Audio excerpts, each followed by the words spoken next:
Good afternoon, everybody. Good morning, good afternoon, good evening to some of you.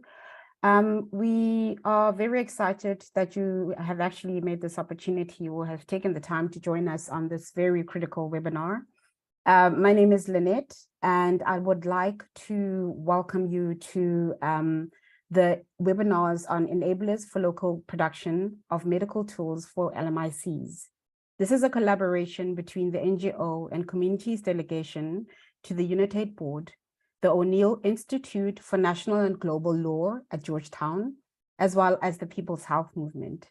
It is an exciting program that we have ahead of you for you, and we're very excited that you actually have decided to, join us. We know there's many other priorities that you have, but the fact that you are with us this afternoon, I think is very telling as to how much support there is for this specific topic.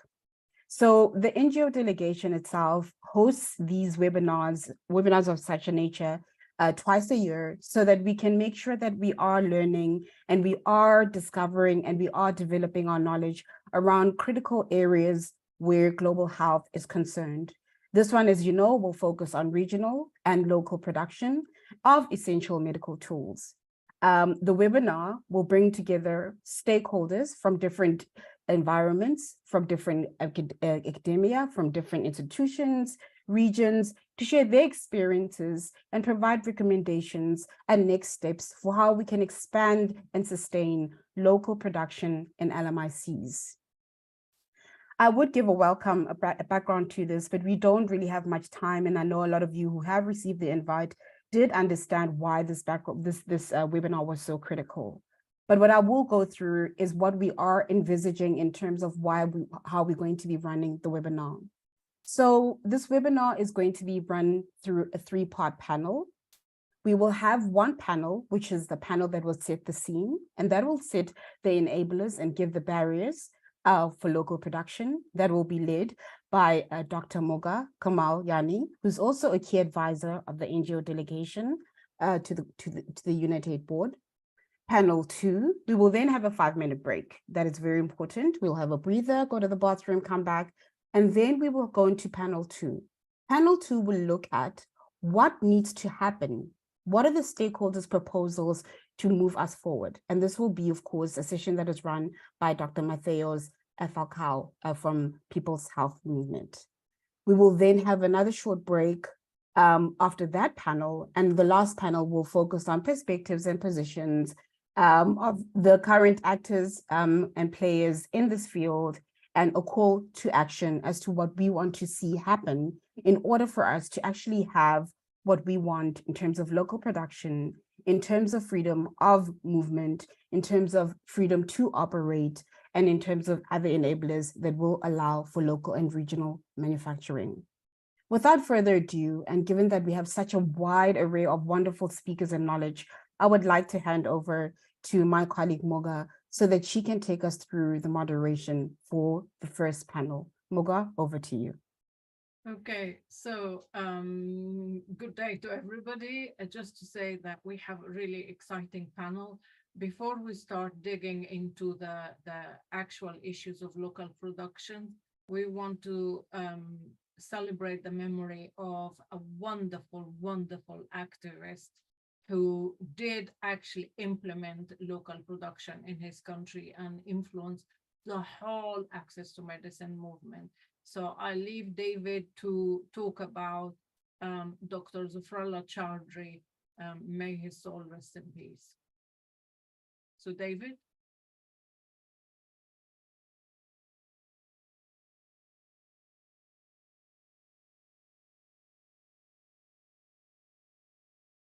I can't see David. I saw him a minute ago. Yes, I think he might have dropped off. So why don't we move on to Padma while we're waiting for David to come back in? So David is mute. Grata. Okay, who's speaking? Is that David? No. Okay, right. So David, okay, so we'll wait for David. David back? is on. So David? David, are you there? He's mute. He has to turn on his micro.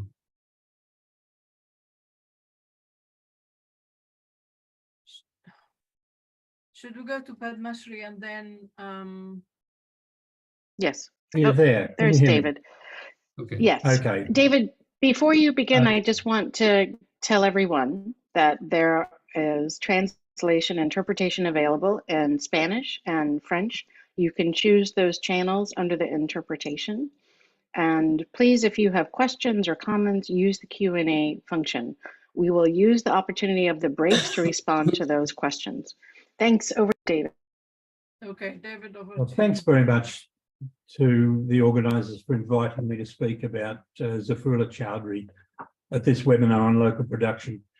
In view of Zafrullah's work, as Moga mentioned, around access to medicine and local production, it is so appropriate to remember him today and perhaps take some inspiration from his example. Zafrullah was born in 1941. He graduated in medicine in 1964, and in 1966 travelled to the UK from his home in Bangladesh, as it is now, for surgical training. In March 1971, the Pakistani military junta launched a genocidal onslaught against the people of what was then East Pakistan. A resistance movement formed rapidly and a guerrilla war was launched against the Pakistani military. Zafrullah cut short his surgical training and returned from the UK to join the independence movement. He and a few colleagues set up a 480-bed field hospital for freedom fighters and refugees just across the Indian border. 480-bed field hospital was run by 5 Bangladeshi doctors, a few medical students, and a large number of women volunteers who were locally recruited and trained as nurses and paramedics. The war ended with Pakistan's surrender in December 1971, and the field hospital was relocated to Savar, a rural district outside Dhaka. This became the famed Gonastaya Kendra, or GK, which is translated as the People's Health Centre.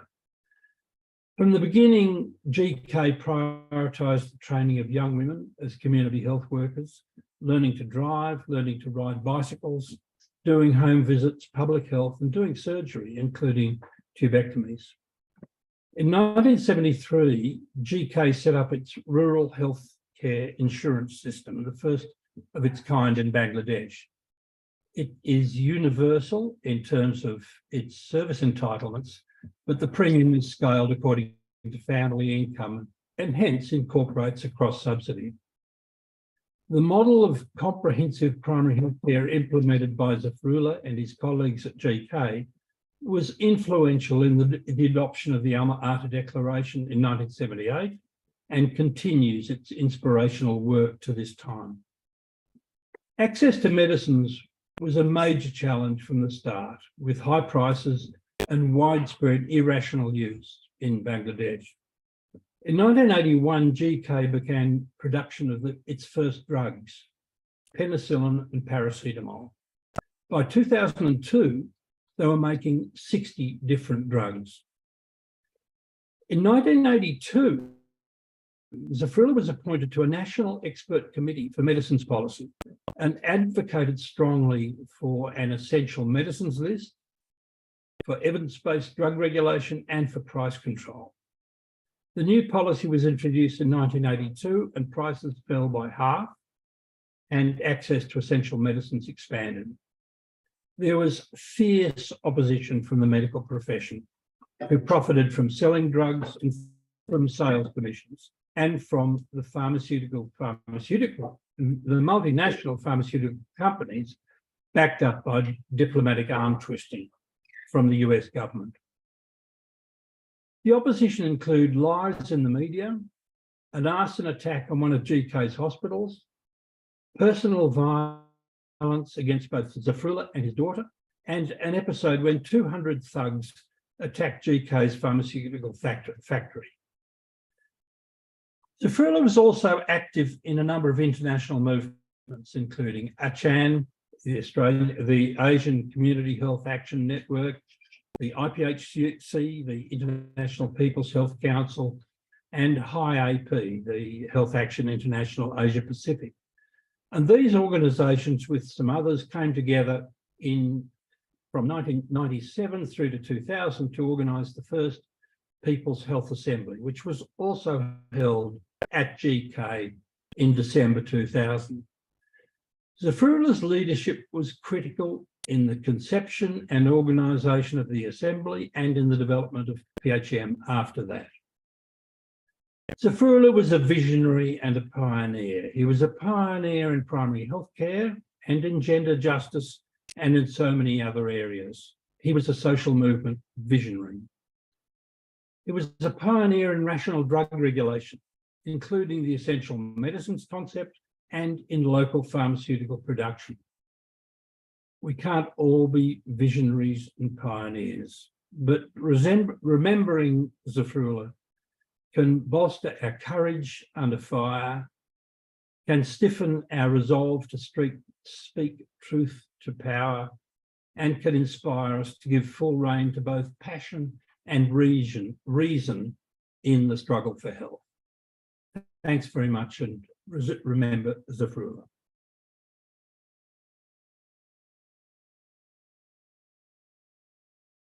Thank you, David. In fact, I remember I was in that big meeting, the assembly that started it was the start of the People Health Movement. And I was so impressed. We didn't meet in a hotel. We met in this, looked like a village. The rooms didn't have doors, and just this village women, bare feet, were coming in with carrying their babies and sitting and listening to what was being said at the time. And I just thought it was absolutely fantastic. He was a really, really great man. Thank you for this. We're trying to get something written about him for the BMJ. So talk to Philippa on this. Now, we will move now to some content on local production. So we're starting with Padma Shri. Padma Shri is well-known kind of globally as kind of an expert on local production in India, Bangladesh, and in Africa.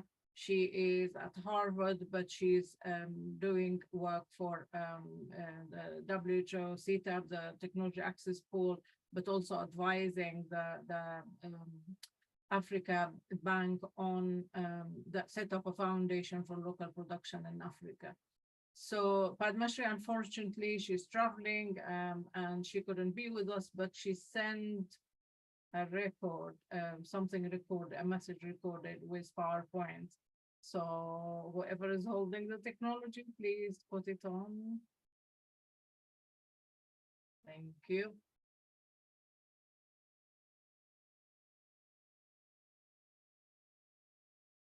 I wish to thank the NGO delegation to the Board of UNITAID for their kind invitation to this very important seminar. And I'm very sorry that I'm not present in person to deliver this lecture. I have been asked to speak on local production capacity considerations for ecosystem change. So my presentation will focus on that. And I will be speaking generally about local production, not just for medical tools, but looking at a wide range of local production capacity issues, of course, which also apply to the problem of medical tools. Wide gaps in production capacity exist today, as we all know, and this has become a focus of attention since COVID-19. But this has been there. It has been there for a very long time, and that is evident to those of us who have worked in the area of local production for the past several decades. And the issue that is really critical is that these gaps in production capacity, they dictate not just the production, but also the way innovation is being structured, the partnerships that are coming up for production and innovation, primarily through voluntary licensing of technologies and for commercial production. Now, in this slide, both the figures presented focus mainly on the vaccine sector as illustration of the current situation. The irony is, of course, that if you take a sector like medical tools, We don't even have a mapping of the amount of capabilities that exist globally and what's happening to the production and innovation agreements. Now, for those countries that have been left off in this local production game, there are two issues. One is really how do they build capacity? And two is what are the benefits of building this kind of capacity? And paradoxically, despite the harsh effects of the pandemic, the debate still centers around what I would like to call the conventional trade-offs in local production.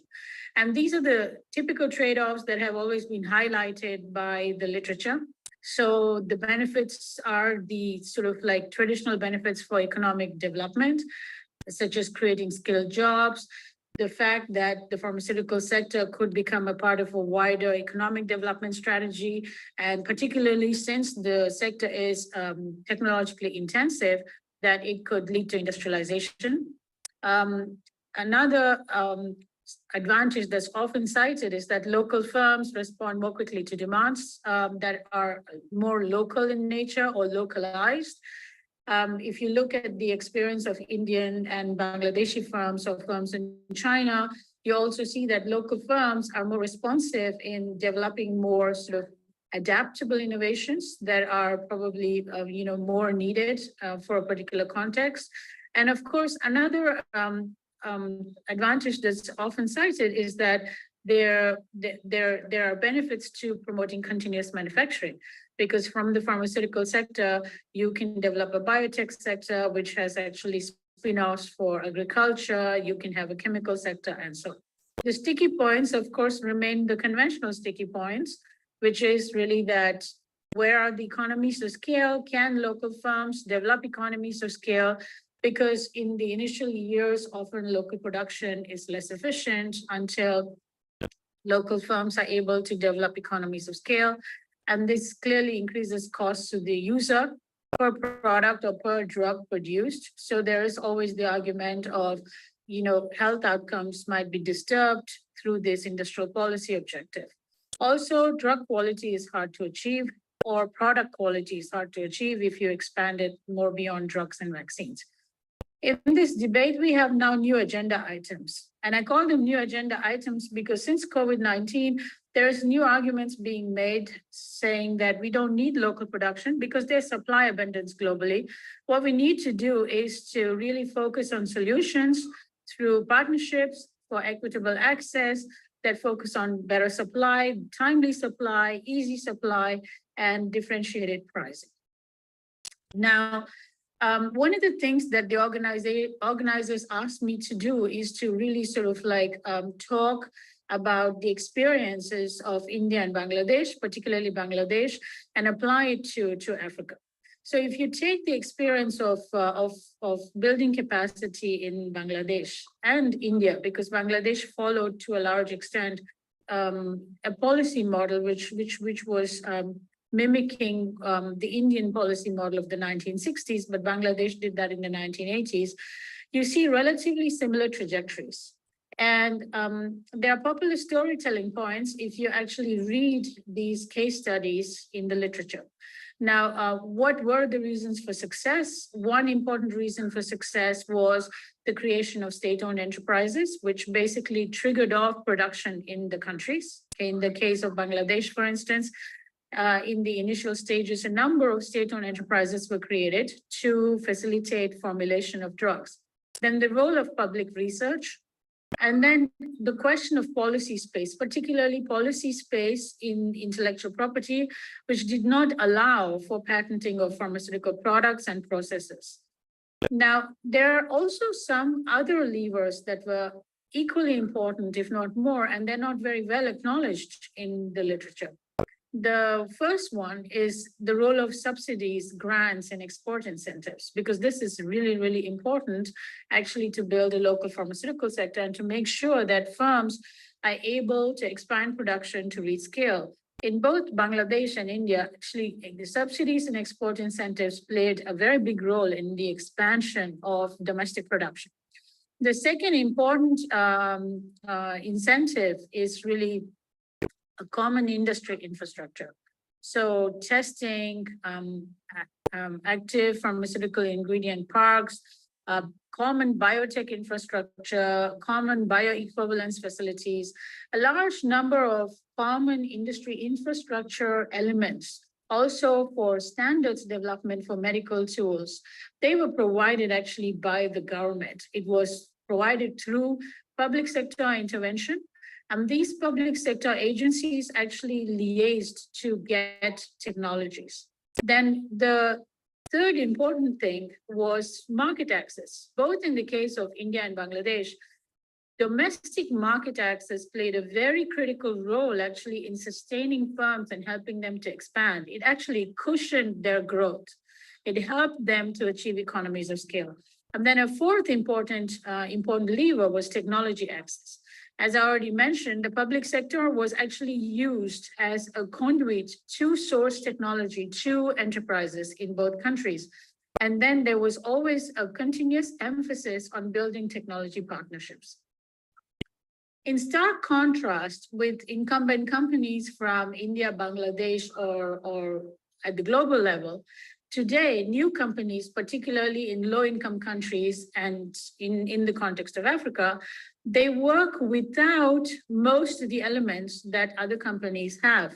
For instance, they don't have backup financing and they don't have larger profit margins, which means that they have to be successful in the product markets in which they enter. And when they don't, this actually really increases their risks for not recovering their working capital, right? Then they have low experience in markets in which they're entering. They have little information about it, and they have low experience. They also have little or no assistance for technology sourcing. They have low or no established reputation, and this becomes a key issue because reputation is very important in the pharmaceutical sector, and often there's a preference for foreign products over domestic products, even in the government procurement processes. Local companies also have low prior knowledge of markets and distribution channels. They don't know, for instance, if they want to access the regional market in the African instance. A lot of local companies don't know how to rely on different distribution channels, what do they need to do to expand their market access, and so on. And they also have difficulties establishing domestic supply chains that would offer them easy access to all production components in an accessible and affordable manner. And these risks create higher real and perceived costs for local companies, especially if they want to enter new product segments. So changing the ecosystem, what really should we do? The focus should be on fixing two critical levers, particularly drawing on the example of Bangladesh and other successful countries. And those two critical levers are technology and markets. Now, I'll go to the first one. So what does it take to build technological capacity, right? Now, building capabilities for pharmaceutical production is more like a marathon and less like a sprint.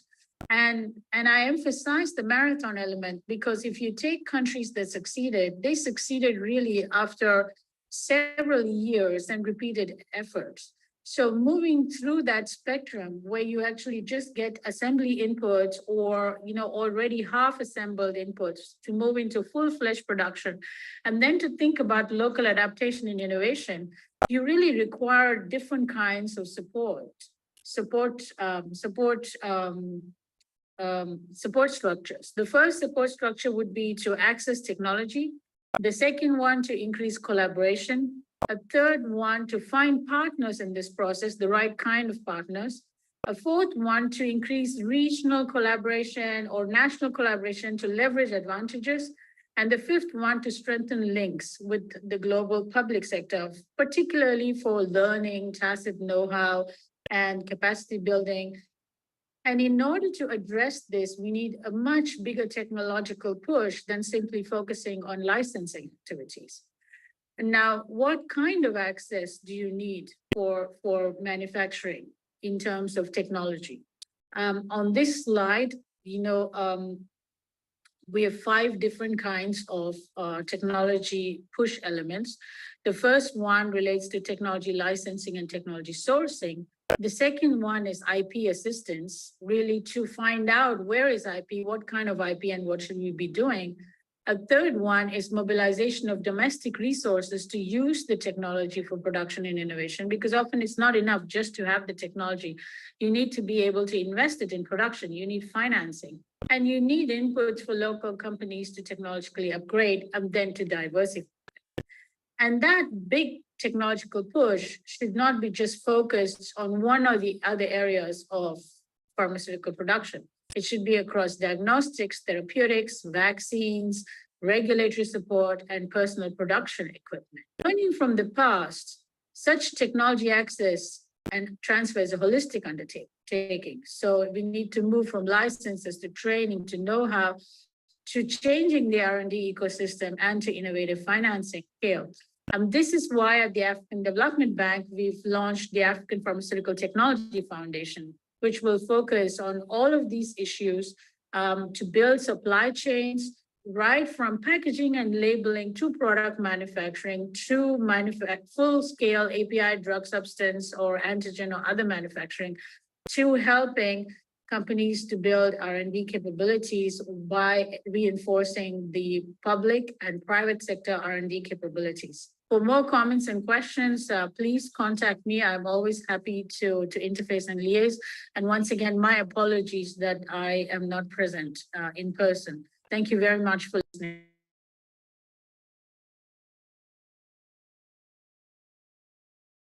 Thank you, Padmashree. There's obviously quite a lot of information here that can stimulate thinking.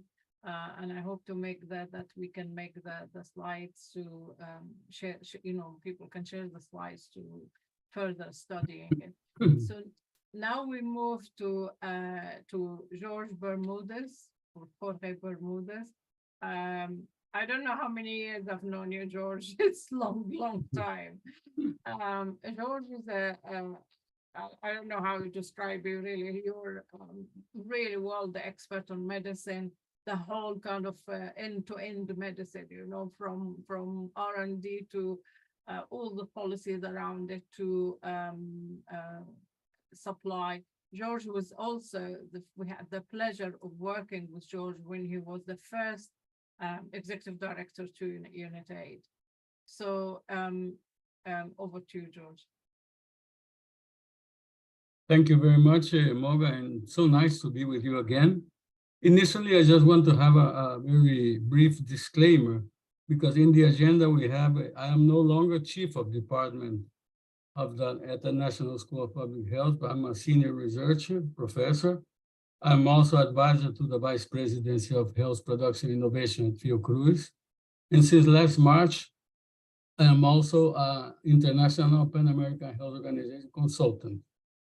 All these related to public health, access to medicines and technologies, and strengthening the current Ministry of Health in Brazil. And I want to thank the organizer of the session, especially the UNITAID constituencies of NGOs and communities, the People's Health Movement, and the O'Neill Institute. I begin highlighting the relevance and the global discussions reinforced by the pandemic and the distance that we have currently between solidarity and apartheid, between high-income countries and low and middle-income countries. The striking difference between access to treatments and vaccines and the lack of adequate funding of the Solidarity Call for Action initiatives, including ACT Accelerator, COVAX, COVID Technology Access Pool, showed clearly the failure of multilateralism and the rise of bilateral solutions, especially by rich countries, and the advanced market procurement of vaccines, public funding, and monopolies. For those reasons, we have to link availability, access, and affordability, individually and also related to the health systems. Additionally, I consider that when we talk about health or medical tools or technologies, we must differentiate medicines, diagnostics, and vaccines, as they have different production and supply chains, as we already saw with Padma's presentation. In Brazil, we have a universal national health system and a link between the federal, regional, and local subsystems, which need to work integrated and complementary, and was enabled more than 30 years ago. We also had an integrated discussion over the Union of South American Nations, UNASUR, 12 countries in South America, which was disrupted by the ideological difference between countries and governments during the past government period, and is being tried to set up again. I would begin stating that the main barrier on access to technologies for COVID-19 in Brazil, but not restricted to the pandemic, was what we call the negacionismo of the past Bolsonaro government, who neglected WHO and the United Nations guidelines and proposals and denied that there was a pandemic and the need to rule. And when the vaccines were first made available, slowed the introduction and use of them, ignoring morbidity and mortality and the need to protect vulnerable populations. That is surely the main reason that led us to 700,000 deaths and over 37 million cases over the past 3 years. In spite of all the difficulties, it is important to highlight the high-level work that the Pan American Health Organization has implemented in the region, supporting the COVAX facility, especially with countries that do not have payment capacity. Currently, Pan American Health Organization and the World Health Organization are deeply involved supporting and pushing forward the mRNA hubs in Argentina, Brazil, and South Africa. In spite of the rejection of scientific and technological background for confronting the disease by the government, our national health system was able to respond to the needs of our country. Two solid public institutions in Brazil, Oswaldo Cruz Foundation, linked to the Ministry of Health, that's my institution where I work, and the Butantan Institute, linked to the government of São Paulo, implemented agreements for technological transfer and local production of the vaccine, respectively Fiocruz with AstraZeneca and Butantan Institute with Sinovac Biotech from China. Pfizer and Janssen have received regulatory license in Brazil, and both vaccines have been used as well. I would like to highlight two priority areas when we discuss overcoming barriers in Brazil and access to technology. First and foremost, I would like to briefly describe the response of Fiocruz to the COVID-19 pandemic.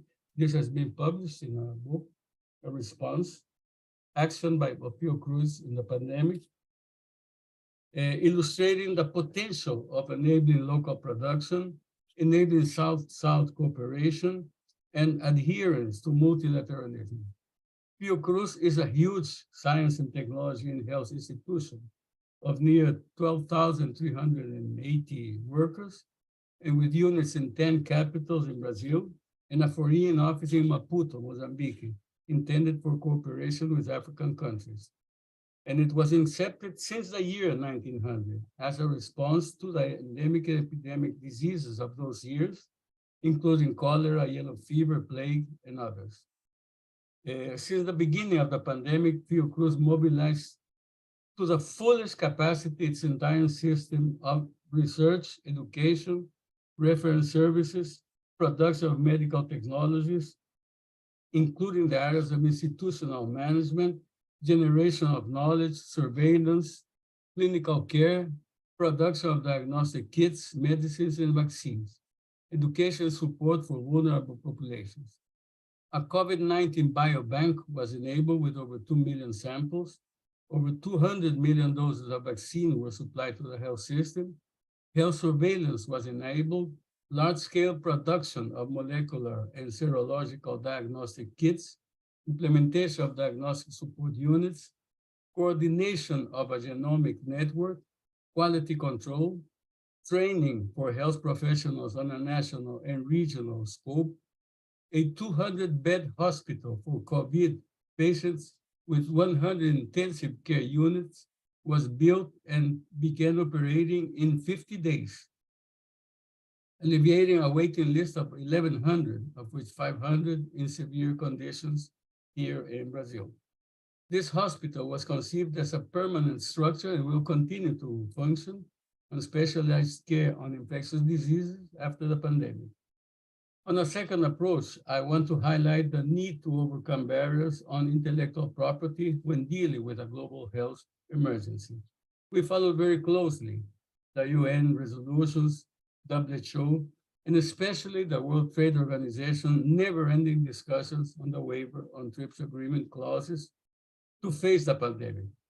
The India and South Africa proposal in October 2020 split the world within supporters and opposers. And this opposition brought us an even more inequality on access to health technologies. In Brazil, this discussion enabled several proposals of bills addressing waiving IP rights for pandemic-related products during the maintenance of a global or national emergency. More than 13 proposals of bills were submitted within the parliament by different members of the parliament, especially with strong support and guidance by civil society organizations, but were halted and not discussed or neither voted on. On September 2021, a proposal was approved in the Brazilian Senate and went to vote on the lower house of representatives, and surprisingly, in spite of the fierce opposition of the government and the industry, was approved, bringing new light and hope to the right to health, to a public health approach, and to Brazil sharing what would be innovative. As any bill approved, any law, proposal that has to go to presidential sanctioning, it was forwarded as usual.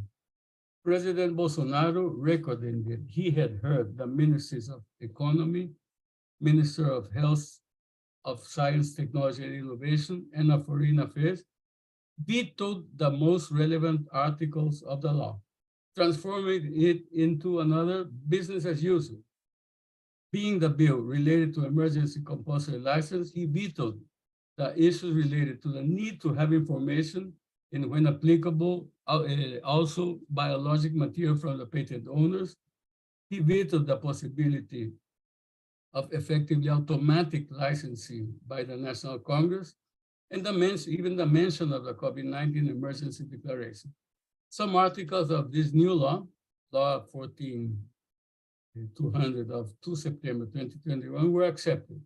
Consultation of public entities, including the need to publish a list of patents related to emergency, consultation of public entities, civil society, and the industry, but maintains a cumbersome and very delayed and controversial process to be able to issue a compulsory license. I conclude my comments stating some lessons learned which go beyond the pandemic. We need to very closely follow and interfere on the current ongoing processes of the INB, Intergovernmental Negotiating Body, on the review of the International Health Regulation, on the WHO roadmap for access to medicines, vaccines, and other health products, on the WHO and regional offices' background papers and resolutions on increasing production capacity in local production for essential medicines and health technologies, on the WHO Global Strategy and Plan of Action on Public Health, Innovation, and Intellectual Property, recommendations of the UN Secretariat, Secretary General High-Level Panel on Access to Medicines, as well as the Lancet Commission on Essential Medicines for Universal Health Coverage. But I personally believe that South-South cooperation and regional empowerment to ensure access to technologies as a fundamental human right must lead our work as stakeholders. And this has all support from our government, the current government in Brazil, and from the Pan American Health Organization and WHO. Current inequality is unacceptable, and monopoly will always target unaffordability, as we are entering the field of more complex personalized medicine and extreme high costs and high prices that are essentially unaffordable for all, individually or for our national health system. So these were my initial comments about Brazil and trying to overcome barriers. I think we are, in this government, we will move forward very fast, and we expect to have all support, and we are supporting all this here in Brazil. And outside of Brazil, we have received very much support. So thank you very much. And Moga, back to you again. Thank you, George. I actually just came back from Rio, visiting, spent half a day in Fiocruz and the vaccine lab, and what they're developing there, mRNA and others, is absolutely impressive. So the public can actually produce. Anyway, I think for the interpreters, we have to take 5 minutes break. Will please keep the questions coming. We'll try to answer the questions in writing and hopefully have a bit of time at the end to talk about the issues that you may raise. So 5 minutes break, but really 5 minutes, so we start on time. Thank you very much.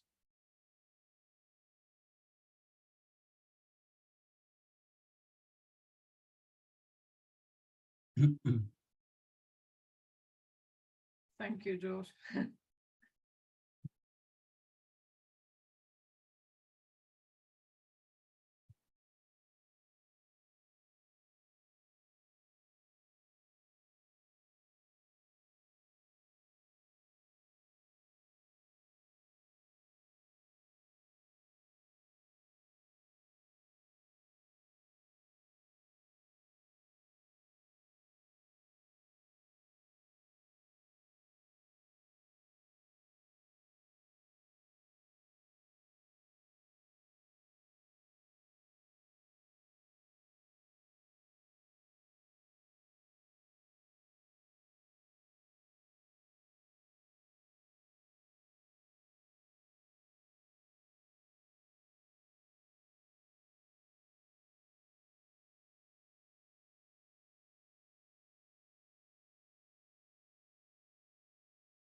Good morning, good afternoon, good evening, everyone, depending on where you are.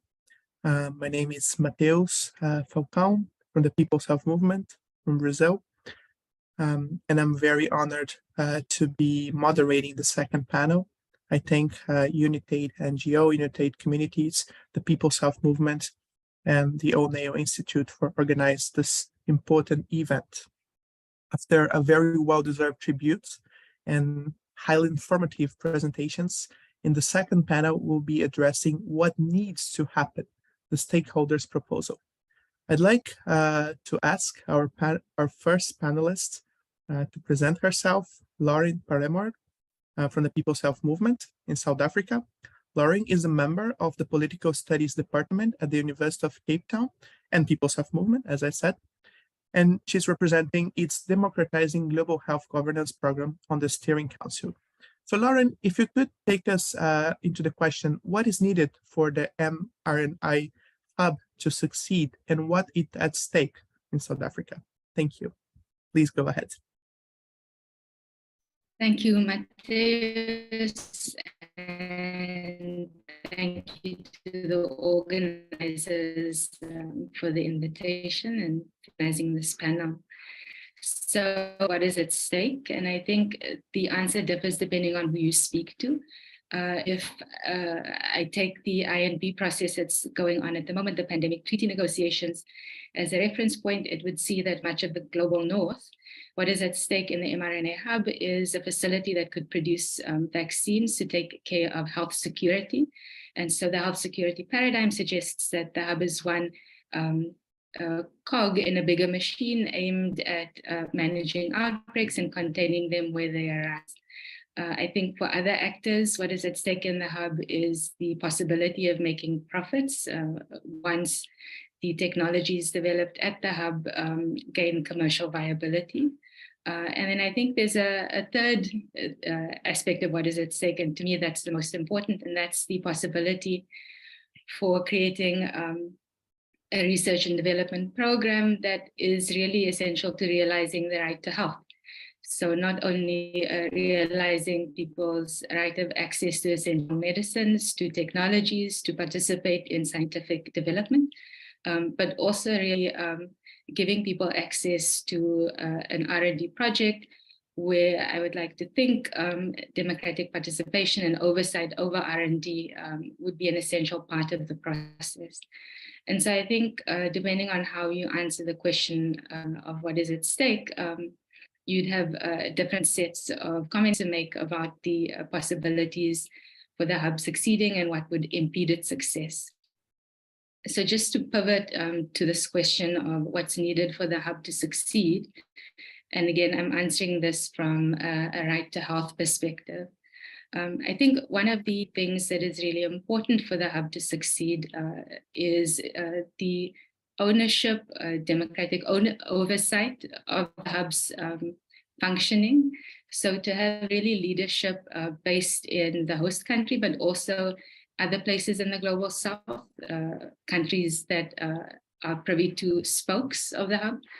So to have global south ownership of the hub, its management, its decision-making, and importantly, its future strategies should be decided in the South by people that are actively invested in and engaged in the project of technology transfer, and particularly developing capabilities to manufacture mRNA-based vaccines.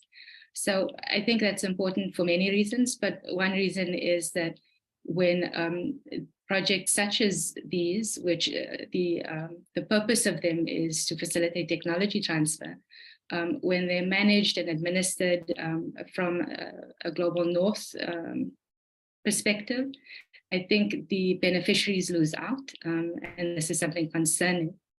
I think a second component that's needed for the hub to succeed is that we need to radically rethink the intellectual property rights landscape.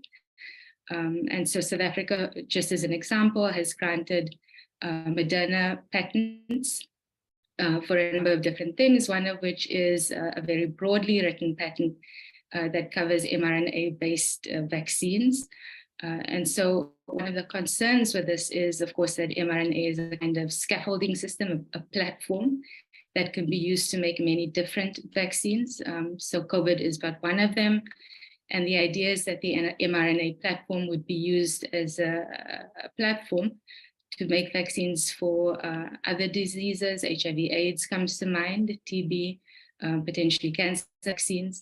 And so the challenge in South Africa, where the hub is based, is that if there's a patent that protects the mRNA platform as the property of a specific corporation, diversification into these other vaccines would be blocked. And so this is one of the major impediments, I think, that's confronting the hub, because really one of the rationales for creating the hub was that it should be used as a center for developing future technologies to address illnesses, diseases other than COVID-19.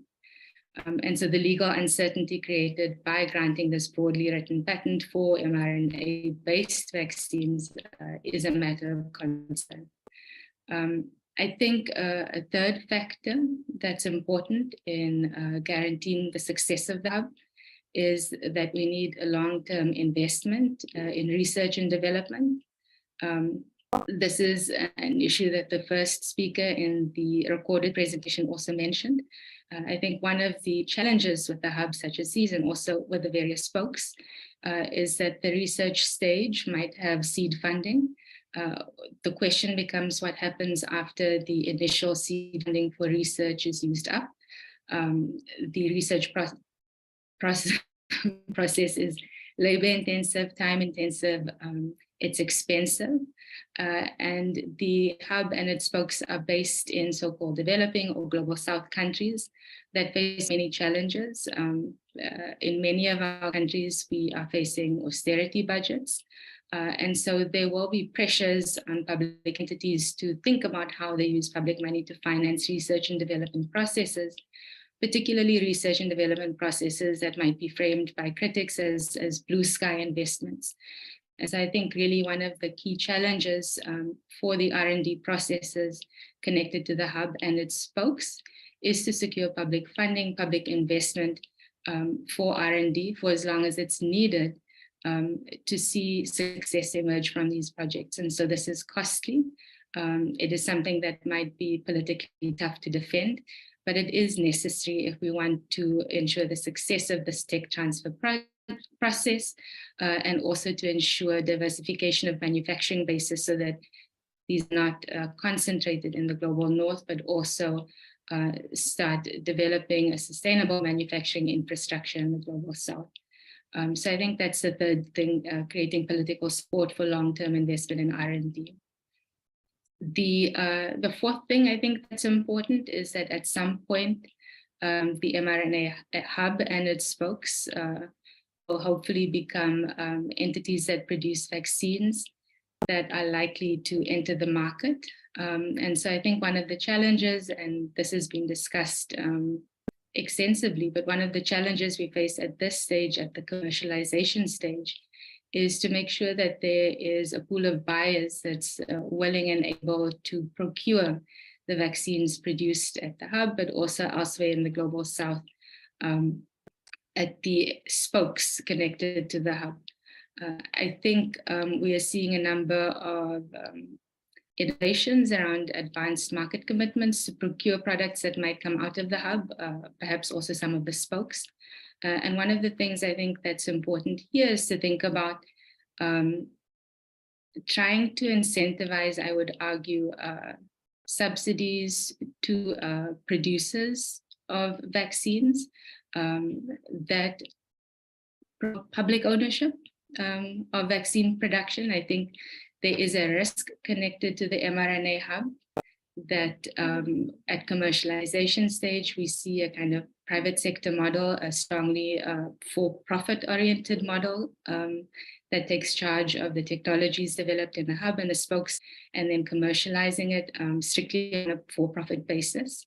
And I think given that one of the chief aims of the hub is to promote equitable access to medicines, particularly essential medicines and medicines that are needed in the markets, if you want to use that language, in the markets where the hub and spokes are located.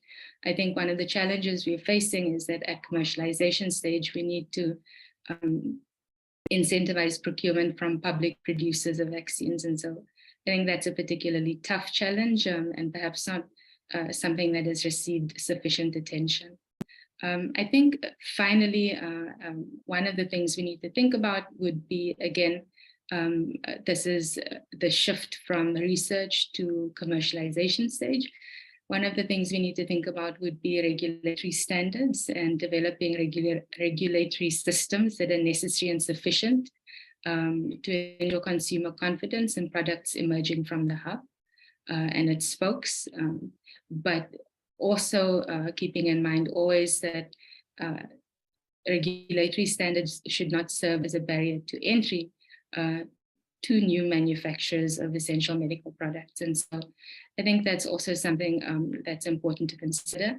There are moves both in Latin America and in Africa to establish regional regulatory bodies. And so I think one of the things to think about is how to ensure that these regulatory bodies have necessary and sufficient standards for guaranteeing the safety and efficacy of products emerging from the hub and its spokes, but to ensure that they're not forced to adopt regulatory standards that one might consider excessive and that, as I've said, potentially function as a barrier to entry for new manufacturers to enter the market.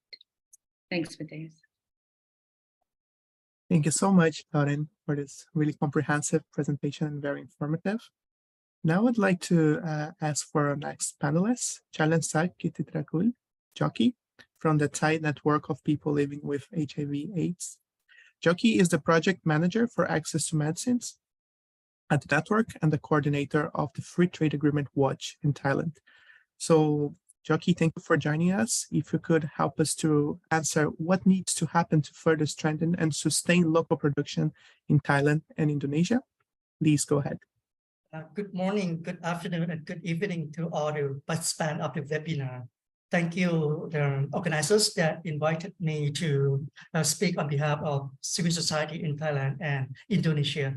If you don't mind, I would like to share my screen in order to help me communicate what I want to do. Yeah, okay, perfect. Okay. Can you see my presentation? Yes, we can see. Thank you, Jockey. Yeah, but okay.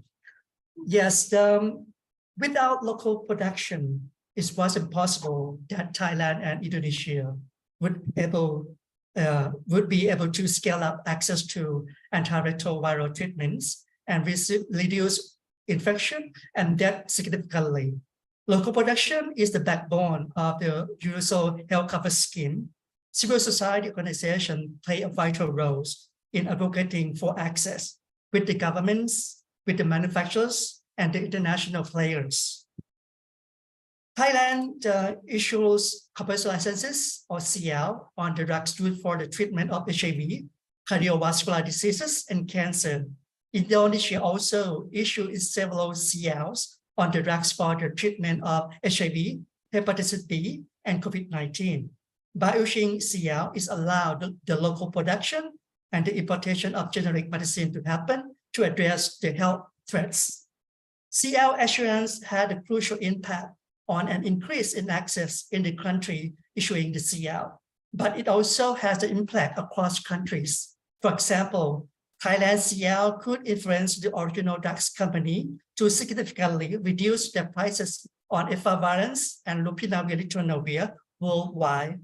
The CL issued by Malaysia on cephalosporin has an impact on the voluntary license. As a result, the license extended to cover more countries, including Thailand. The existing IP system has been abused to protect monopolization and extend public health inequality. TRIPS waiver was initiated to encourage access to health technology during the COVID-19 pandemic, but eventually it was blocked and diluted by developed countries at WTOs. Voluntary licensing, or VL, doesn't work in many countries. where the need is so high and the access is very limited. Thailand is regularly excluded from VLs. Thai patients have struggled for years before getting affordable support for VL. Indonesia is included in several VLs, but these licenses contain several restrictions and conditions that prevent local manufacturers in Indonesia and in several developing and least developed countries from getting benefit out of it. Civil society organizations in Thailand and Indonesia always advocates against intellectual property requirements in FTA or free trade agreements that introduce IP rules that more stringent than WTO TRIPS agreement. Those FTA are critical threat to access to medicine and block local production. However, we are concerned with other impact as well. For instance, government procurement is an important policy tool that our government use to promote local production. Many FTAs require changes in government procurement law by not allowing our government to support local production. It's included in the CPTPP, a regional FTA in Asia Pacific. That's what was strongly opposed by Thai civil society and local manufacturers. The ongoing FTA negotiation between the EU and Indonesia was criticized by the civil society for diluted local production initiated by the government. We need to look at the other chapter in addition to IP chapter. The EU-Thailand FTA negotiation is restarting, and we expect that similar conditions will be proposed to Thailand. What needs to happen to encourage local production? Firstly, at the national level, we need policy and environment that strengthen the local production by our government. For example, amending the IP law to have more TRIPS flexibility measures, making CL to be used more effectively, and having funding support and incentive policy to encourage R&D and local production. Secondly, the existing global IP system is broken. Voluntary licensing has problems of access inequality and limited local production. TRIPS waiver failed. So we need something new and more effective to remove the global IP barriers. FTA negotiation that undermine access to medicine and local production must stop.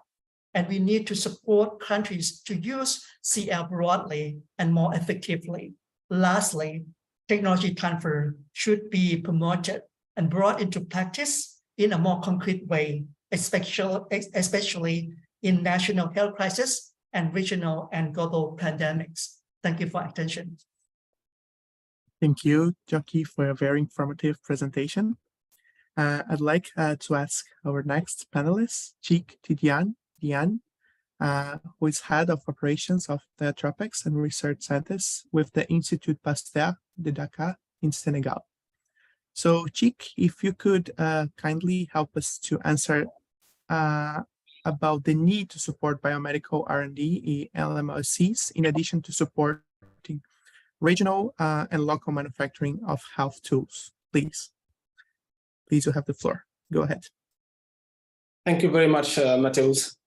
So I would like to start by sharing the fact that Africa has the highest burden of communicable disease. As we can see in this graph on the left, the countries suffering the most from communicable disease are the ones with the lowest GDP per capita. And most of them are African countries, as we can see here in purple. In fact, Africa is not investing much in health infrastructures and also in medical tools that allows the prevention, the detection, and also treatment of this infectious disease. Africa is only spending between $8 and $129 per capita in health, compared to the $4,000 in higher income countries. And this has some effect. One of them is a dependency of the African continent towards the international markets in terms of procurement of these health products. And as we have seen during the COVID-19 pandemic, during a crisis, the supply chain is broken, and the rich countries are prioritizing their own population, and Africa is left behind. And even if some countries during the pandemic managed to have the funding, the money to buy those health products was still impossible. And that's why Dr. John Kangazon, former director of Africa CDC and now the new director of PEPFAR, were urging rich countries to let Africa into the market for COVID-19 diagnostics. One way to fill this gap would be to invest in local manufacturing and reduce the dependency towards the rich countries. And to do so, we need local manufacturing, but also new business models that are suitable for African economy.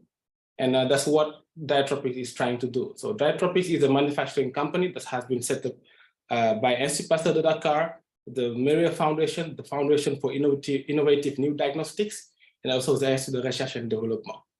The goal of Diatropics is to manufacture and manufacture rapid diagnostic tests for the African market by using a very innovative financial model that we call the NetSuisse model, that allows some members to pay for the fixed cost of the facility, and that allows Diatropics to sell the tests at cost of goods to African countries. Currently, the manufacturing capacity is between 2 and 4 million tests per year, but with the help of FIND and UNITED, now we are transitioning towards between 50 and 75 million tests per year. Currently, we are working on COVID-19, vaccine preventable diseases such as meningitis, yellow fever, measles, rubella, and in the new facility, we'll have the opportunity to tackle high volume RDT such as malaria, dengue, etc. Now, talking again about autonomy and resilience, we need to understand that regional manufacturing is just one step forward towards building this autonomy and resilience, because Africa is still relying on technological transfer, intellectual properties coming from international, coming from overseas, and this leads to knowing that there are some diseases that are mainly prevalent, mostly prevalent in Africa. We know that when there's a crisis, usually we have inadequate health products, because those products have been developed in rich countries, but Africa has a disease, and sometimes we have some performance issue. So that's what has been noted during the Ebola, Zika, and yellow fever outbreaks in Angola, Zika in Cabo Verde, Brazil, Ebola, in West Africa. There was few to known tools, and the tools we had mainly for Zika was cross-reacting with dengue, etc. That means that Africa needs to invest in research and development, at least for these diseases that are mostly prevalent here in the continent. We need also to connect research and manufacturing. If I take the example of Diatropics, Diatropics is a manufacturing center belonging to Institut Pasteur de Dakar, but functioning as a department of Institut Pasteur de Dakar, which means it's connected to all the research department here in the institute. We are connected to with the biological department, entomological department, bacteriology department, and those departments are bringing expertise. A good example is measles. Measles it will be the next text to be launched, and working with the biology department, we have the expertise. We have people that understand very well the disease. They have the biobank to support our development. They have reference methods. They can help us draft target product profiles. And when the test is ready, they can even help us run the clinical trials here in Senegal. So we need also to fund more this kind of collaboration here in the continent, but mainly that needs to go through public funding. We know that Africa has very poor public funding here in terms of research, and that's why in 2006, members of the African Union wanted to spend at least 1% of their GDP on research and development. But sadly, we noticed that by 2019, those funding was just less than 0.5%, while in contrast to the global average of 1.7%. This funding would allow to strengthen global cooperation. What I mean by global cooperation, northern cooperation between northern countries and southern countries, as we are doing right now, but also South-South cooperations, because there are good research institutes in Africa, but sometimes research is very fragmented. Those institutions are not connected, and having funded funding will help connect those institutions, but also allow knowledge sharing. We also need to train the next generation scientists by investing in education. Currently at Diatropics, sometimes we can transfer a product that has not been reached the final phase development, and we need to do R&D. But who is doing the R&D if we don't have the people, the right people? We usually rely on people from the diaspora, and so we need to fill this gap by sustaining the innovation and training our local scientists. That's why IPD has launched 2 initiatives, which are named CARE and Kwame. CARE is the African Center for Epidemic Resilience, where we'll have clean rooms to train people here in Senegal, but also in other African countries in vaccines and diagnostics development. We also launched the Kwame initiative with the help of in collaboration with Africa CDC.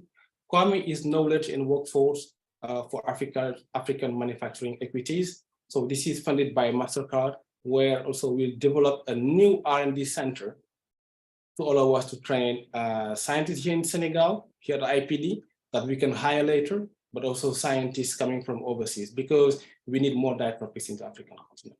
Thank you. Thank you so much, Chik. That was a very good presentation as well. So time is running against us, and I will move to our last speaker. So Shannon Lynch.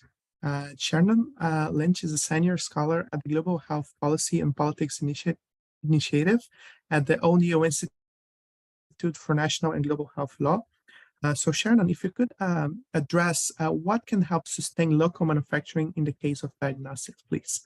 You have the floor. Thank you. Thank you so much. And hello, everyone, and thank you for joining. So this is a proposal to establish a global diagnostics facility that could be comprised of some of the already existing entities and functions. But what we need is a way to both support and sustain local manufacturing for diagnostics. The O'Neill Institute is engaging with development banks, is engaging with manufacturers and others working in this space. And one barrier that we have heard very clearly is the need for access to external markets. Even one of the questions and answers brought up the problem of scale of production. One can achieve greater scale if you have access to other markets. Now, of course, this is not an easy thing, but a diagnostics facility, by pooling demand, by being a pooled procurement agent, could spread the demand across the suppliers and attract new suppliers, thereby helping to sustain commercially these manufacturers. Also, another pain point that we have heard from manufacturers is that while there is financing around, as with the political ascendancy for local manufacturing, oftentimes that financing package is too big for the small and medium enterprises. So a diagnostics facility could help translate and transfer from the large financing and provide smaller funding packets to manufacturers, especially those that need funding in order to submit for quality assurance, including WHO pre-qual, as well as other NDRAs. Finally, the benefits to buyers is clear, and that's why we're all here, which is in terms of we would be able to close the diagnostic gap with more affordable diagnostics, that such a facility would be able to negotiate using its volume power. But also that other piece that we don't really talk about is why all these broken machines? Why all these unplugged machines? And so such a facility can negotiate across diseases, not for any one disease, but across diseases, stronger service and maintenance contracts. So we don't have to have just a diagnostic test gathering dust instead of helping saving lives.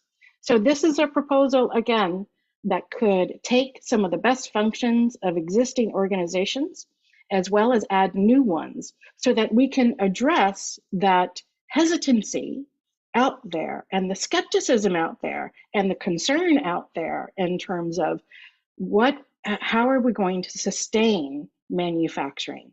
And diagnostics is ripe for this sort of action, given the deadly diagnostic gaps out there. And given that volumes have not been brought to bear in terms of negotiating for hydraulic pressure on price and for ensuring the best possible terms when it comes to service and maintenance. So such a facility would aggregate demand and be able to stabilize supply by attracting additional suppliers. These suppliers would be in low and middle income countries. Thank you, Matthias.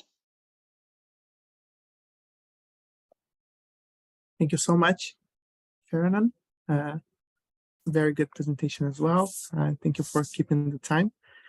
I believe that this is the end of our great panel. I think our panelists, there was a lot of issues that were raised, and we do continue the debate in the third panel and in the Q&A. Now we are demanded to make a very quick 5-minute break, and then we shall come back with the last panel. Thank you so much for your attendance.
Hi, everyone, and welcome back to our panel.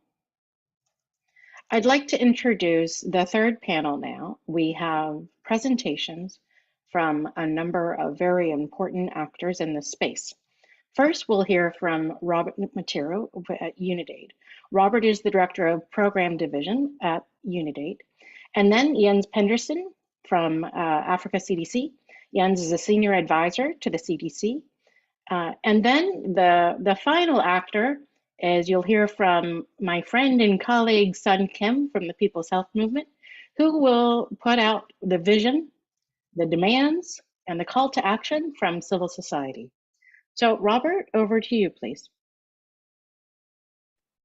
Great, thank you, Sharnan. Before I bring up the short slide deck, I'll present a big thank you to the Unitaid NGO and Communities delegations, the People's Health Movement, and O'Neill Institute for organizing this really excellent webinar. So I'm just going to bring up the presentation that I'm going to be making. Sharon, if you can just confirm you can see that. Yes. Excellent, thank you. So I'm just going to walk us through a framing of Unitaid's strategy at a high level, and then focus in on our market-based approach to enhancing domestic and regional manufacturing capacity in Africa as it relates to therapeutics, treatments, as well as diagnostics. For those of you who are familiar with Unitaid, you'll know our three major objectives in our new strategy from 2023 to 2027, but I'll reiterate them here as a reminder. The first is to continue, but even more effectively and in an expanded way, to accelerate the introduction of key health products for major diseases. Up to now, we've focused on HIV, TB, malaria, and co-infections, but we'll increasingly expand into more areas for women's and children's health, but also pandemic preparedness and response. When it comes to creating systemic conditions for sustainable and equitable access, this is about building on and building out critical areas of investment that we have focused on up to now, such as eliminating IP barriers to access, strengthening quality assurance, not just at the global level through the WHO pre-qualification process, but now strengthening also regional mechanisms and coordination mechanisms, as well as in this context, strengthening regional and local production, building out on what we've done up to now and taking it even further in certain geographies. And then lastly, doing even more and being even more effective about how we partner with communities, how we partner with government stakeholders and other actors, both regionally and nationally, in high priority geographies, particularly in Sub-Saharan Africa, but also Latin America and Asia. If I move on to the next slide, this is just a high-level summary, and we won't get into all these details of the full range of health innovations in which Unitaid accelerates access. As I've said, we focused historically on HIV, TB, and malaria across all key populations, women, children, adults, vulnerable populations, and so on. But also increasingly, we're looking at the priority areas in women's and children's health that are important: cervical cancer, secondary prevention, fever management, postpartum hemorrhage, and later even preeclampsia, eclampsia, and continuing to reinforce the work that we invest through the Medicines Patent Pool, the WHO pre-qualification program, and increasingly regional and national regulatory mechanisms also. This is just showing a historical continuum, at least over the last 10 years, of Unitaid's work in facilitating manufacturing of quality health products. In the 2015 range up until 2020, our emphasis has been on both generic producers in India, but also in Kenya and Nigeria, where we supported the first Kenyan and Nigerian companies to get WHO pre-qualified sulfadoxine pyrimethamine for malaria in children and pregnant mothers. So the focus has been largely on the Indian market, but also some African markets starting in 2019. In time, we've continued to bring best-in-class treatments for HIV and also TB prevention. Again, the focus up until now has been leveraging the very established and mature Indian market to bring these products forward. But the pivot that we're making now is to have a diversification of the support we provide to enhancing regional and local production capabilities. And that pivot is towards other regions, not to the exclusion, obviously, of India and China, which will remain powerhouses for these products, pharmaceuticals, and tests in time, but to ensure there's diversification, better health security and equity in how this is done. hence the focus on sub-Saharan Africa for future work in regional local production, but also parts of Latin America and even other parts of Asia. We go here, the question is why, and you heard from other presenters why the moment that we're in at this time, which is reflective not of new efforts in regional local production, but a renewed attention to just how important it is that surfaced during this pandemic that we're coming out of now. The timing is right because current health product supply models we know are focused largely on high volume products and producers and markets, and we know that there are market failures for their production in other geographies. We know that regional supply chains and supply security has been highly exposed, as we saw during COVID. And this pandemic has given regional manufacturing renewed prominence. It's not a new dialogue, but it's given it renewed prominence and emphasis. And there is a window of opportunity to really push forward now with that momentum, given its criticality to health security, resilience, and universal health coverage. It's a major component, as I mentioned earlier, in UNITAID's strategy under Strategic Objective 2. And we do know at UNITAID that we need to focus on innovation and we need to evolve it and adapt it to this changing context, building on earlier efforts, but expanding on them across national, regional, and global partners. We know that this issue is a really important one on the health and development, economic development agendas of many LMICs. And scale-up partners as well as policymakers. And that's really important because those are really key actors who will enable this momentum to continue. And there's also a strong opportunity to mobilize resources for this effort as we speak right now. Resource constraints are massive. We know there's the global geopolitical crisis in Ukraine and other parts of the world. The post-pandemic, as we get out of this pandemic recovery, that's going to still cost billions.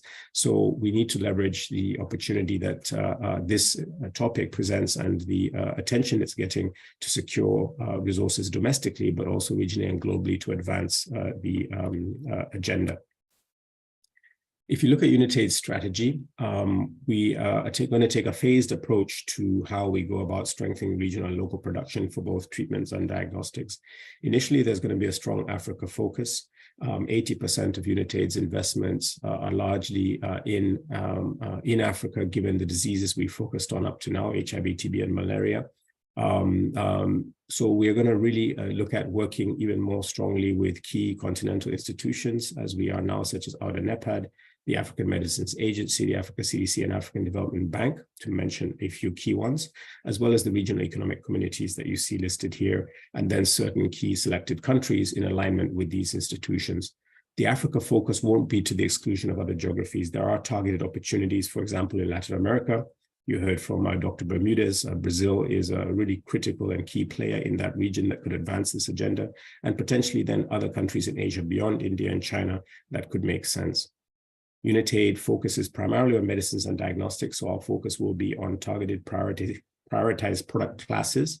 Of course, we have to look at the baseline of manufacturing capabilities for the products that will be pursued, align this with the appropriate regional and national entities, and start with 2 to 3 candidate products that have a viable business and market case end-to-end, potentially. That means API through to finished product. So we can't do everything all at once, but we're going to have a strong focus on potentially initially malaria and products in the RMNCH space, but also build on efforts that are ongoing initially already in the HIV and TB space for API, and then also finished product.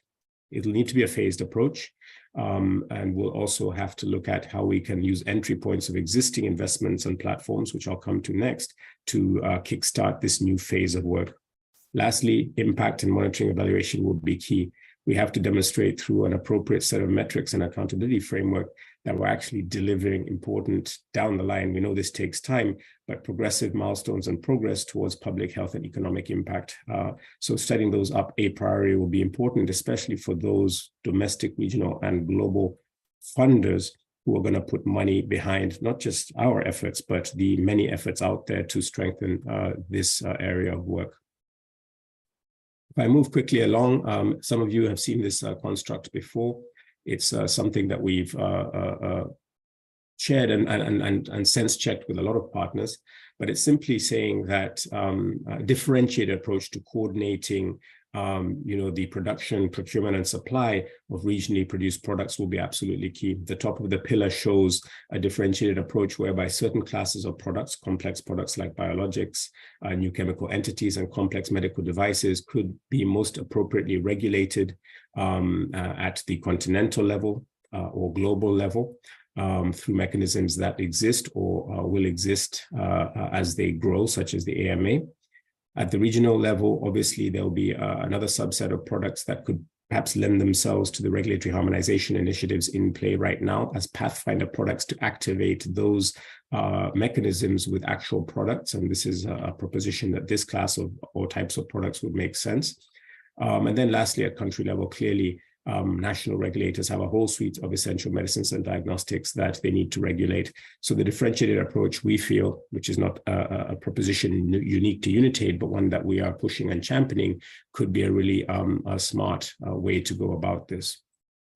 I won't go into this slide in much detail. It's just showing a provisional framework based on widespread consultation that Unitaid has pulled together on the 3 critical pillars of regional manufacturing, which are IP and technology, procurement, market shaping, and regulatory systems, in our view. And we've done a similar layout for diagnostics as well. This is my second last slide, and it's just showing from a Unitaid perspective as we look on the left at the 3 cogs or levers on IP, regulatory, and procurement, where there's critical entry points for kicking off the next phase of our strategy and deepening our engagement on regional manufacturing. We have existing investments across a number of areas that look at market shaping, product development, and optimization. We're a lead funder of the WHO Regulatory and Procurement Program, as well as the Medicines Patent Pool. So these partners would be important collaborators here. We have active investments and partnerships with PDPs and collaborate with many other donors. So these are a good platform with existing and prospective investments to drive this work forward. We want to build out on current and new partnerships. So this is just showing some of the critical partnerships that we already have or are building out right now to advance the work at a regional and country level. And then there's product-specific opportunities, like I mentioned earlier, with a keen focus on malaria and PPH, and then also potentially HIV and TB. And lastly, cross-cutting priority investments could look at, as we've heard from earlier speakers, potential Africa product development partnerships, the strong need for a dynamic mapping of R&D and manufacturing capabilities as a baseline to bring together many different pieces of information that are out there into a common repository so we understand where we're starting from on the continent in a collective and up-to-date way, and then other approaches that could lend themselves to a phased approach for our work with many partners. I won't go into that in any detail. This is then a last slide showing a status update of the initiatives that Unitaid has been pushing with partners. We have conducted a number of manufacturing site visits and manufacturer surveys to better understand the capabilities and potential and the challenges.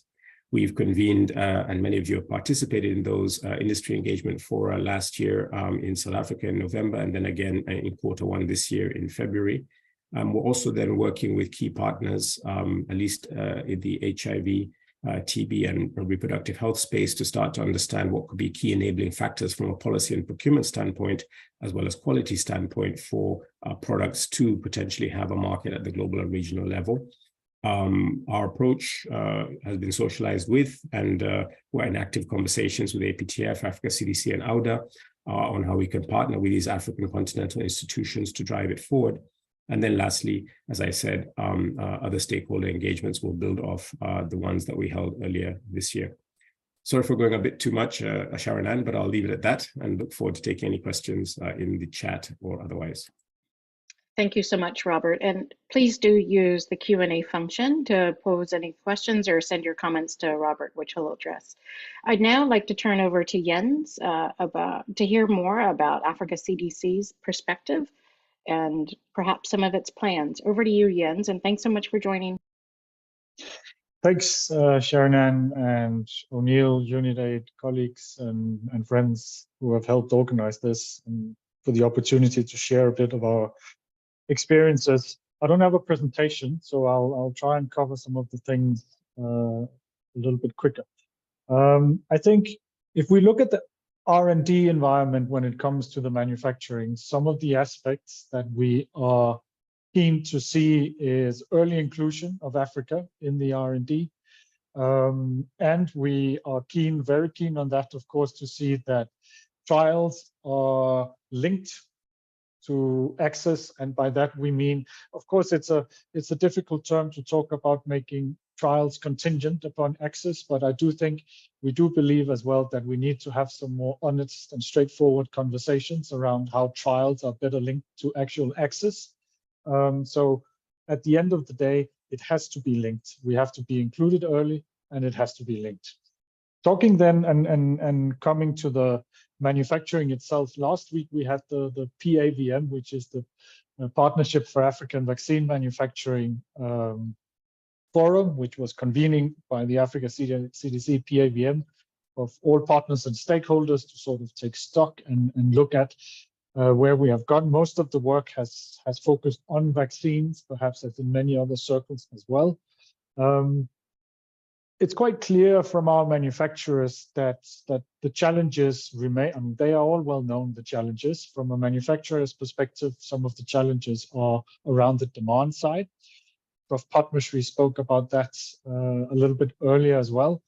And more practically, what it means is sustained finance, in particular for, let's say, manufacturers in the space of diagnostics and other smaller manufacturers. I think it is important that we separate the approach in manufacturing between the big vaccine manufacturers, big pharmaceutical manufacturers, and the smaller ones we know are going to fill some very, very important gaps in the supply system as well. So sustainable finance, and Sharon, you yourself mentioned some of the finance challenges that smaller manufacturers has in actually getting to the market. On the demand side, we are, as well known by now, there is a Gavi strategy to look at advanced market commitments. We, as Africa CDC, is engaging Gavi on that process. I think it's important that the system as a whole becomes more flexible when it comes to supporting African manufacturing. We can't have, as we all know, business as usual. I'll come back to how that can look and how that needs to be a bit more proactive. But in earnest, it means that without lowering standards, buyers, multilateral, bilateral, has to become more flexible. Least but not last, of course, as well, our own member states, African countries, has to come to the table. I think all of you on the panel or on the webinar, sorry, are aware of some of the recent challenges that vaccine manufacturers in South Africa has had. It links to the demand, but the procurement has to be there. There has to be commitment to buying from across the table. National governments, the self-financing countries, all the way. And we've seen a lot of talk, but we haven't yet seen the commitments materialize. And the example from South Africa is the latest in a series of that. I think we must understand that there has to be a much better coordination as well. And that goes both within the countries. Again, the South African example highlights a very, very sort of fundamental aspect of how different departments perhaps struggle to coordinate between what is industrial policy and procurement in a public health system. It's not easy, but there has to be much stronger coordination, which goes as well for international level. At inter-country level, we need to coordinate much better on the demand. Before we get to pool procurement, the coordinated demand needs to be able to be structured in order for us to inform pool procurement. Now, again, there needs to be a demand from our African countries to want African products as much as a willingness and ability of international procurers to actually facilitate that procurement of African products. But again, it has to work on both sides. We have to understand that, and it links to what Prof. Padmasree was presenting earlier, that I hesitate to say that no country has developed a pharmaceutical or vaccine or diagnostics industry without any industrial protection. And we cannot do it without an equal industrial protection from an African perspective. So we have to be creative around how we do that. preferential procurement, subsidies, and that brings to the ever-present conversation around potential premiums. We have to be aware of that as well, and that has to be better linked. Again, we've seen a lot of commitments towards that, a lot of talk, but we've seen less concrete action, especially on that.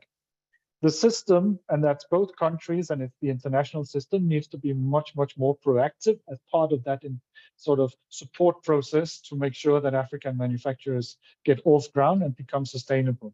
It's no longer enough to sit and wait for African manufacturers to apply for grants, to apply for PQ. It has to be a much more proactive process. PQ remains a very big challenge when it comes to, in particular, small manufacturers in Africa. We look at, for example, the national regulators who approved the R21 malaria vaccines, the Ghanaian and the Nigerian regulators a couple of weeks back. That makes up for a domestic procurement avenue potential, but we need to see a flexibility at some point from international procurers as well, who are willing to either support and force a PQ process or to realize that we don't need to wait for it. Because if a manufacturing capability is established and it has to wait another couple of years in order to become WHO PQ compliant, it will not be sustainable by then. The OCV tech transfer manufacturing, for example, from into the BioVac vaccine manufacturing in South Africa is another good example, and how the system is not necessarily proactive enough. We have a global shortage of cholera vaccines. As Africa, we now have a capability, we have a tech transfer. We have several cholera outbreaks on the continent, but unless the system is geared to accelerate some of these processes, we're not going to have African manufactured cholera vaccines in the next 18 to 24 months at least. So we need a much more proactive and facilitatory system. Thank you. Jens, thank you so much. I just want to say thanks to the interpreters and your patience. We are going to have Sun present and then close for a break before we do a wrap up. Sun, over to you, please. And let me properly introduce Sun. So Sun Kim is the director of the Research Center at Global Solidarity at People's Health Institute and the Korea Circle coordinator of the People's Health Movement. Over to you, Sun.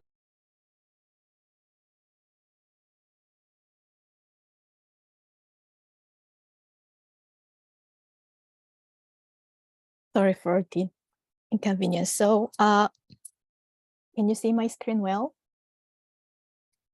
Yes. Yeah. So thank you, Sharon Ann. Let me share my version of civil society perspectives on local production of medical tools in low and middle income countries. So the reason why we as United NGO delegation organized this webinar was that there was no landscape by nobody on this popular subject. Each party, from our perspective, deals with its own initiative only, and there are different, even contradicting interests behind the scenes. And local production has been on the plate by the UN and other multilateral agencies even before COVID. UNCTAD and UNIDO have tried to promote and support local production, while World Bank and WHO have not been clear or have even advised against the local production in low and middle income countries. But since the pandemic, local production has been revitalized due to the global supply chain disruption and specifically the vaccine nationalism. Not only the multilateral agencies, but there have also been regional initiatives, namely by and for Africa, as well as by partnership organizations like Global Fund and Gavi, which have strong purchasing power in the medical tools market in low and middle income countries. There have also been national initiatives, of course, before and after COVID.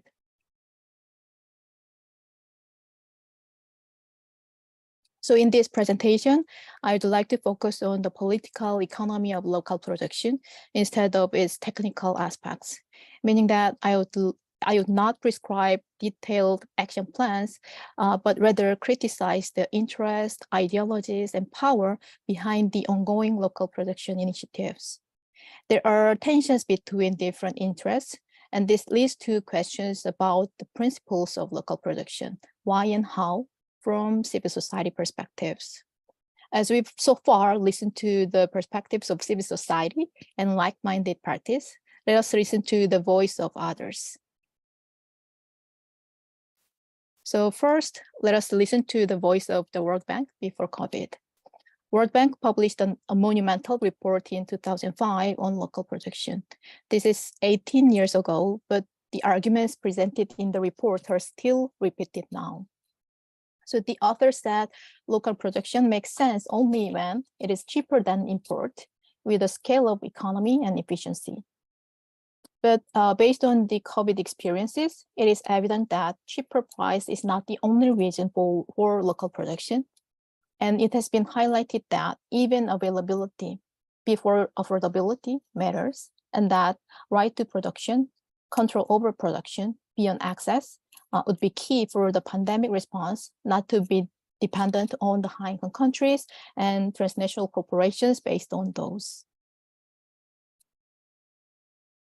The report also said industrial policy reasons for local production may contradict health policy reasons, and industrial reasons would include self-sufficiency, less import and more export, industrial development, etc. Even if it is true, since COVID, not only low and middle income countries, but also high income countries have tried to implement local production, including research and development, and even demanded preferential supply accordingly. And this may further concentrate the control over medical tools production in a few high-income countries, if without strengthened low and middle-income countries' local production. So next, the International Federation of Pharmaceutical Manufacturers and Associations recently published a report titled "The Changing Landscape on Access to Medicines." There is a chapter on access to medicines and on IP, and a subchapter of it on local production.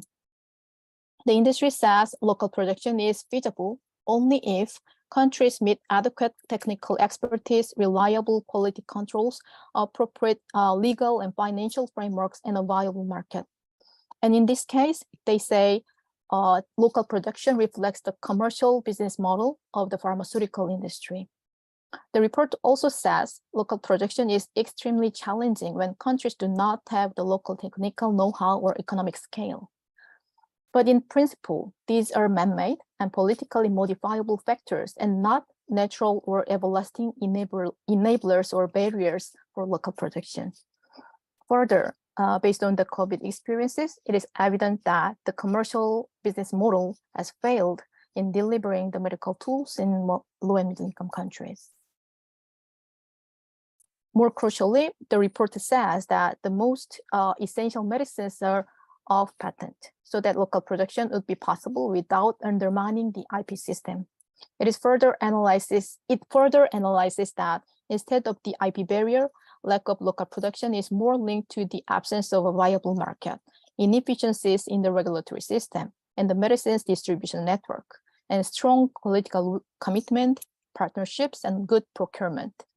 But again, based on the COVID experiences, it is evident that the current IP system has also failed in delivering medical tools in low and middle income countries. We all understand even government procurement impossible under artificially limited production.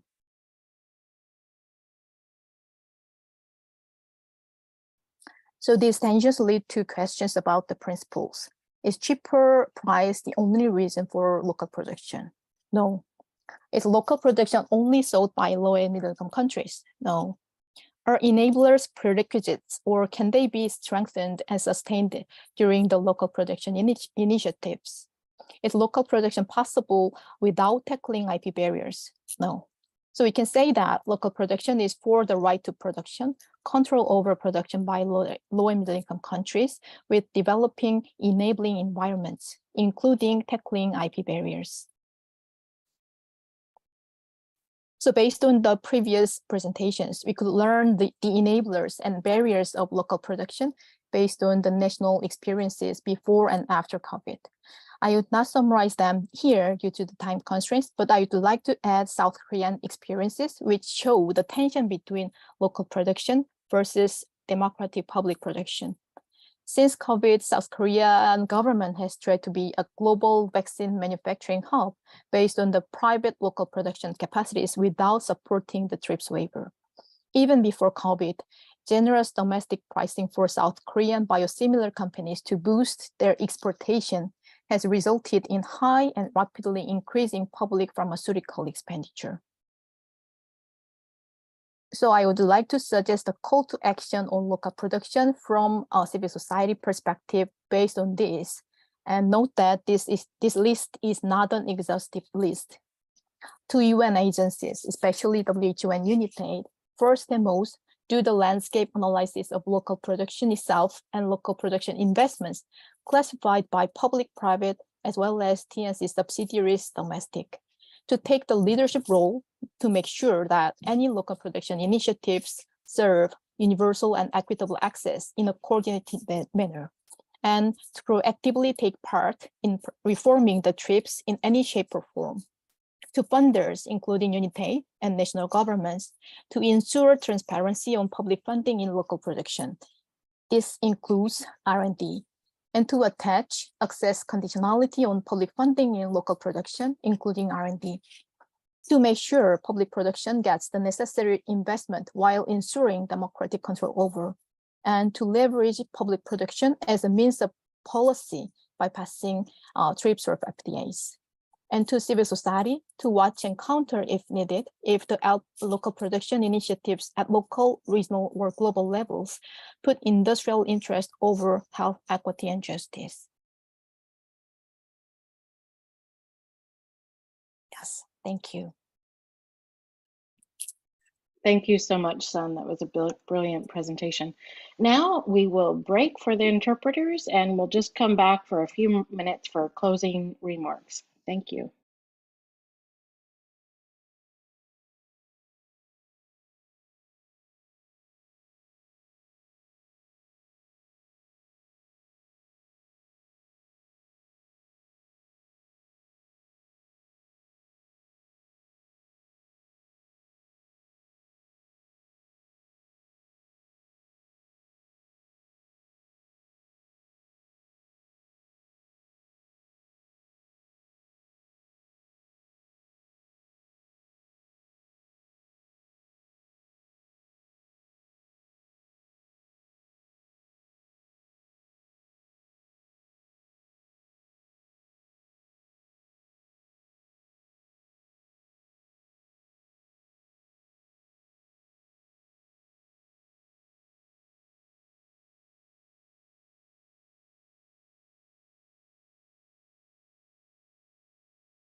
Hi, thank you everyone for sticking with us.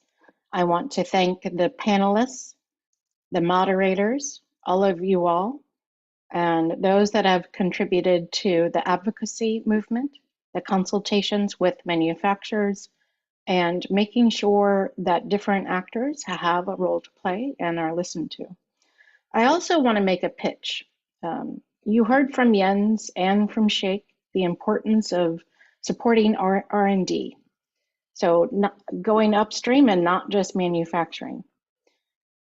But we also need to consider, given that so many actors are scrambling to find a way to properly support local manufacturing, that we not just do the low-hanging fruit, the rapid diagnostic tests, the small molecule drugs, because we don't want to be in the similar situation now for some of the next generation technology.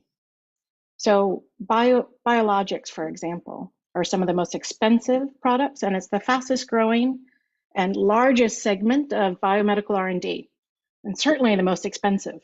So if you just take monoclonal antibodies, for example, as Salome mentioned, there are treatments for cancer that are high priced and out of reach, and it does not need to be that way. Biosimilars can help in terms of offering more affordable quality products. But a couple of things need to also happen. Research and development to make manufacturing more affordable. Because right now, there is no commercial interest for these developers. They are not looking at LMICs as their target market.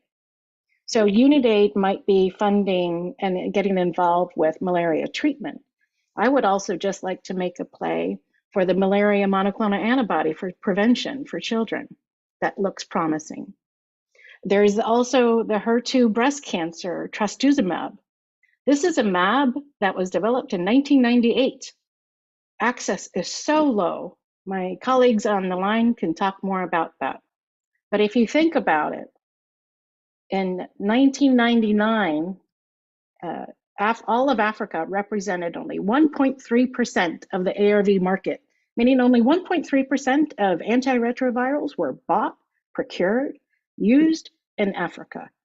Guess what it is for monoclonal antibodies right now? All monoclonal antibodies. It's 1.3%. And this is 2023. So we can't anymore have two sciences in terms of what treatment. Everybody needs the best optimal treatment. And one way to do that is to support the local manufacturing and support the biomedical R&D so we can make sure that there's access to life-saving products. Thank you so much, everyone, for joining, and let's please keep up the fight. Thank you.